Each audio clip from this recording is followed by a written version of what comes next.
Yan ang laman ng mahiwagang boyset. Malaki! Napakalaki! May pang-ulam at may pang-sabaw na naman ako. Maanwad lang mga kapabansa ang aking paborito at palangga. This is Bell. Welcome to my vlog again. Naku, inaraw-araw na nga ni pambansa ang pagpapalaot nga sa dagat. Kaya hindi nga kami nawawala ng sariwang isda. Kaya halika na at muli mo kaming samahan. So yan guys, tara at kain tayo na itong lunchtime ko. Itong kamoting kahoy na ginata. At saka itong piniritong isda at sinabawang ang tawag sa amin ito, rugso. Itong sinabawan na isda. Bali, ito ay nakuha ni pambansa sa bunit niya kagabi. Kasi meron siyang pamain na binigyan naman ni mama na yung maliliit na tamban. Ang tawag nun sa amin ay ibis. So, meron naglako at yun ginawa niyang pamain kasi maliwanag yung buwan kagabi. Kaya nagbakasakali siya. So, hindi ko na naabutan si pambansa at meron akong binili kahapon na na galunggong. So, pamain niya. Kaya kumuha lang siya ng pamain at yung iba pinirito niya. Malamang ay pagbalik noon hapon na at aabangan natin yung pagdating ni pambansa. Sana nga maswerte yung kanyang dalang pamain. At swertihin yung kanyang mahiwagang timba, yung boyset. So, yan. Tara at kain tayo ng ating pananghalian. Pagkalasa. At abangan natin yung pagdating ni pambansa. Kagabi, ayan ito yung mga nakuha niya sa pagrayang-rang. Itong rugso. Ang sarap. Malaki to mga ganyan. At saka, mga rayang-rang. So, yan lang mga kapambansa. Abangan natin si pambansa pagbalik niya ng bahay. A few moments later. Nandito na si pambansa. Yan. Anong huli mo? Wala. Wala? Pain pa rin. Hindi na kita naabutan dito sa bahay eh. Oo nga, maaga akong malis eh. Kala ko hindi ka magbubunit eh. Ayan swerte ba ang mahiwagang timba? Boysit na. Ingat, huli ka na.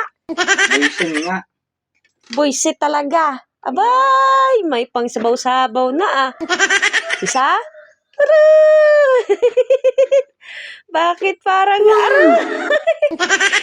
parang Ayos maliit pa dito eh. may mas may mangilohon pa. Ayaw, di ba? Hindi ka pa naawa diyan. Aray! Merong ang tawag dyan? Kamagan. Aray! Rawang piraso. Yan ang laman ng mahiwagang boyset. Aba, ang mahiwagang boyset, di pambansa. Aray! Kalaki! Mas malaki ang mahiwagang dahil dyan mega shoutout na muna sa inyong lahat mga kapambansa. Naku, hindi ko na po kayo maiisa-isa. Basta maraming salamat po sa patuloy niya po ninyong suporta. Huwag po sana kayo magsasawa sa aming mga kapambansa. Boyset. Kala ko talagang boyset ang dala mo eh. Okay lang yan. At least, meron dala ang pambansa. May pang-ulam at may pang-sabaw na naman ako. Yari! Ang huli ng aking pambansa. Yan ang huli ng aking pambansa. Pag araw-araw ganito, abay, para ka ding araw-araw na paldo. Kasi libre ka sa pang-ulam. Hindi mo nabibilhin nga ito. Di pa pambansa? Di ba? Tsaga-tsaga lang, kahit mainit sa karagatan. Ayan, umuwi na siya at siguro wala na siya mahuli at nagugutom na raw siya. Hindi naman siya nagbaon. Kumain lang siya kaninang umaga at bago siya umalis ng bahay. At nagbakasakali na naman at kasi iniisip niya yung pang-ulam nga namin.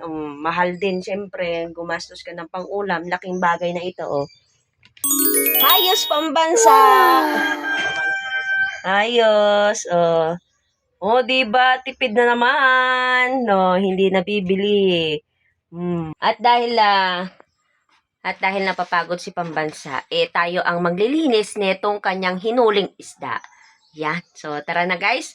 At yan lang. At maraming salamat mga kapambansa sa patuloy na panonood. Bye-bye! Maglilinis pa ako nitong isda at baka mabilasa. Ayan.